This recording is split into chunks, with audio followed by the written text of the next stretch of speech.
बिस्मिल्लाहिर्रहमानिर्रहीम। अस्सलाम वालेकुम। इस वीडियो से हम FPS गेम जो है वो बनाना शुरू करते हैं। FPS फर्स्ट पर्सन शूटर को कहा जाता है और फर्स्ट पर्सन व्यू जो होता है वो ये होता है कि आप अपनी आँखों से कुछ चीज़ को देख रहे हो तो उसको फर्स्ट पर्सन व्यू कहा जाता है। और अगर आपको कोई तीसरा बंदा देख रहा हो तो वो थर्ड पर्सन कहलाता है।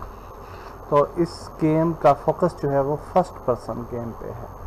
तो बाय डिफ़ॉल्ट हम सबसे पहले गेम व्यू जो है उसको यहाँ पे मैं स्नैप करना चाह रहा हूँ ताकि हम side by side scene view और गेम व्यू को जो है वो देख पाएँ। और आल्सो हम विंडोज़ को थोड़ा सा बराबर कर लेते हैं like this. And now you can see कि हमारा गेम व्यू जहाँ पे आ गया और सीन व्यू जहाँ पे आ गया। फर्स्ट पर्सन करैक्टर के लिए हम सबसे पहले तो ग्राउंड क्रिएट कर लेते हैं ताकि हम अपने प्लेयर को यहाँ पे ऐड कर पाएँ। तो एक प्लेन क्रिएट करते हैं। प्लेन की अगर आप पोजीशन देखें, रोटेशन देखें तो 0 0 0 है, यानी ये 0 0 0 एक्सिस पे मौजूद है। और अगर इसका स्केल आप देखें तो इसको हम 100 स्केल दे देते हैं ऑन दी एक्स एक्सिस, और जी एक्सिस पे भी 100 स्केल कर देते हैं ताकि हर जगह हमें ये प्लेन ही नज़र आए। और डेफिनेटली चूँकि वाई एक्सिस चूँकि इसकी थिकनेस नहीं है तो इसकी कोई फ़ायदा नहीं है वाई एक्सिस को बढ़ाने का या कम करने का।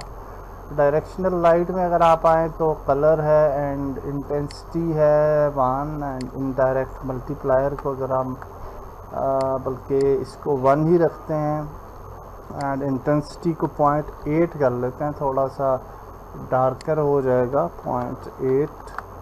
एंड आई थिंक कि अगर हम इसके कलर को थोड़ा सा डार्क कर लें तो ये थोड़ा सा डार्क कलर हम मोड यूज़ करते हैं क्योंकि मुझे बहुत ज़्यादा ये लाइटनिंग लग रही है, तो इसलिए मैंने थोड़ा सा सीन को जो है वो इस तरह से कर लिया है कि हमें कम से कम ये ज़्यादा ब्राइट ना लगे।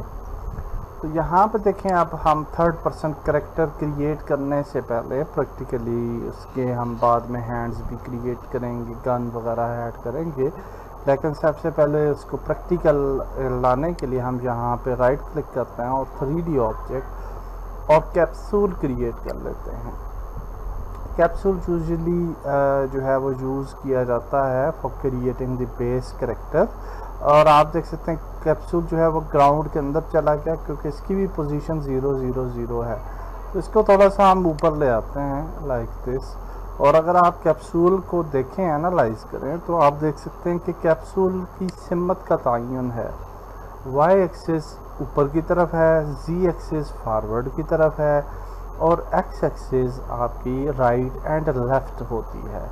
तो जब हमारा कैप्सूल फॉरवर्ड की तरफ मूव करेगा तो वो जी एक्सिस पर मूव करेगा, और इसी तरह से अगर वो साइड पे मूव करेगा तो right and left x axis पे मूव करेगा। अगर वो जंप करता है तो फिर वाई एक्सिस इंक्लूड होती है।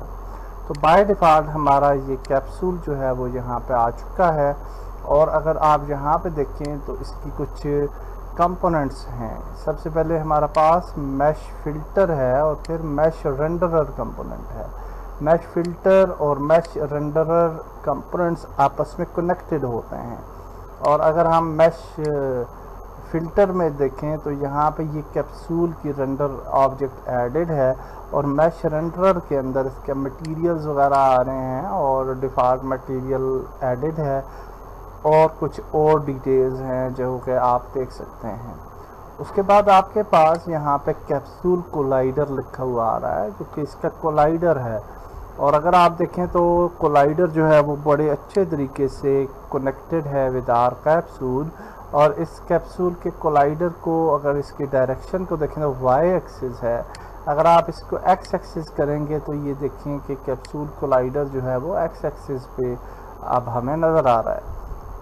और इसी तरह जी एक्सिस पे भी उसको आप ऐड कर सकते हैं, लेकिन चूंकि हमारी शेप इस तरह की है तो definitely Y axis is the best. और इस कोलाइडर को आप हाइट भी इसकी दे सकते हैं और रेडियस को बढ़ा भी सकते हैं और कम भी कर सकते हैं, लेकिन in the case of capsule it is perfect. तो लेट्स सी कि हम कैप्सूल पे मूवमेंट कैसे ऐड करेंगे। तो राइट क्लिक करते हैं, क्रिएट करते हैं और फोल्डर पे जाते हैं एंड हम जहाँ पे एक नया फोल्डर क्रिएट करते हैं with the name of scripts, ताकि हम अपनी स्क्रिप्ट्स को इस फोल्डर के अंदर रख सकें एक प्रॉपर वे में और हमारी चीज़ें ऑर्गेनाइज हों। और हम एक नई सी शार्प स्क्रिप्ट क्रिएट करते हैं और इसको बोलते हैं FPS कंट्रोलर। और इस कंट्रोलर को हम डबल क्लिक करते हैं तो ये अब विजुअल स्टूडियो में ओपन हो जाएगी। फर्स्ट टाइम जब आप यूनिटी को इंस्टॉल करेंगे तो डेफिनेटली आप विजुअल स्टूडियो को कनेक्ट कर सकते हैं विद यूनिटी। अगर वो बाय डिफ़ॉल्ट कनेक्टेड नहीं है और उसका इंटेलिजेंस काम नहीं कर रहा, यानी ऑटो कंप्लीट ऑप्शंस वगैरह काम नहीं कर रहे या वो आपको हिंट्स नहीं दे रहा, तो आप एडिट में जाके प्रेफरेंसेस में जाके इसको सेट कर सकते हैं। तो हम इसको सेट कर लेते हैं, एडिट, प्रेफरेंसेस और यहाँ पे एक्सटर्नल टूल्स में आपने जाना है और यहाँ पे आप देखें कि एक्सटर्नल स्क्रिप्ट एडिटर जो है वो आपने विजुअल स्टूडियो 2019 को सिलेक्ट कर लेना है और इसको सेव करना है आपने। आई डोंट नो कि क्यों ये दोबारा से मुझे सिलेक्ट करना पड़ा है, क्योंकि इसको मैंने पहले भी जो है वो सेव किया था। आई डोंट नो कि ये क्यों इस तरह से दोबारा से आया है। एनी हाउ इसको हम क्लोज़ करते हैं और यहाँ से सेव भी कर लेते हैं प्रोजेक्ट को। सो नाउ अगर हम इसको ओपन करेंगे अपने स्क्रिप्ट को तो अब हमारा इंटेलिजेंस भी काम करेगा और ऑटो कंप्लीट ऑप्शन और हिंट्स वगैरह जो कि यूनिटी C# से रिलेटेड हैं वो सारे के सारे हमारे पास आ जाएंगे।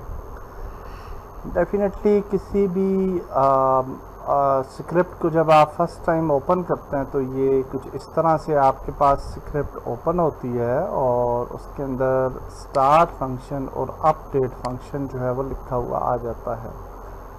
Okay, I don't know why miscellaneous file is here, क्योंकि यहाँ पे असेंबली C# लिखा हुआ आ जाना चाहिए, क्योंकि जब हम असेंबली C# आएगा तो हमारा जो इंटेलिजेंस है वो काम करेगा। आई थिंक इट्स वर्किंग, लेकिन अभी फ़िलहाल ऊपर मिसलेनियस फाइल लिखा हुआ आ रहा है और ये थोड़ी देर बाद शायद, हाँ अभी गायब हो गया, थोड़ी देर बाद जो है वो आ गया अभी। ठीक है, असेंबली C# अगर लिखा होगा तो वो सही कनेक्टेड होगा आपकी यूनिटी के साथ, C# के साथ। तो सबसे पहले आप देखें कि स्टार्ट और अपडेट फंक्शन है और अपडेट फंक्शन जो होता है ये वंस पर फ्रेम होता है। अब इसके अंदर जो है फ्लक्चुएशन हो सकती है। फॉर एग्जांपल आपका कंप्यूटर जो है वो हाई स्पीड है तो उस पर गेम की जो फ्रेम्स हैं वो ज़्यादा जो है वो आपको फ्रेम रेट मिलेगा। फॉर एग्जांपल उस पर आपको 60 फ्रेम्स पर सेकंड मिलता है और अगर आपका लो स्पेक्स PC है तो उस पर 30 फ्रेम्स पर सेकंड मिलेगा। अब यहाँ पे जो हम फंक्शन लिखेंगे तो वो आपके कंप्यूटर की स्पीड के मुताबिक वो फंक्शन परफॉर्म होगा, जो कि हम नहीं चाहते। हम ये चाहते हैं कि हमारा जो फंक्शन परफॉर्म हो वो किसी भी कंप्यूटर पे सेम तरह से हो। तो उसके लिए हम void fix अपडेट का फंक्शन जो है वो यूज़ करते हैं। void fix अपडेट के अंदर हम जो है वो अब ये चाह रहे हैं कि हम अपने करैक्टर को मूव करें X एक्सिस पे और Z एक्सिस पे। तो सबसे पहले हम एक वेरिएबल क्रिएट करते हैं और इस वेरिएबल का नाम रखते हैं float x, यानी फॉर दी X एक्सिस। और फिर हम X एक्सिस फ्लोट के अंदर इनपुट पिक करते हैं, इनपुट डॉट गेट एक्सिस, और हमने कौन सी एक्सिस को पिक करना है, हॉरिजॉन्टल एक्सिस को हमने पिक करना है। याद रखिएगा कि स्पेलिंग मिस्टेक आपकी नहीं होनी चाहिए, तो हॉरिजॉन्टल इसी तरह से आपने लिखना है।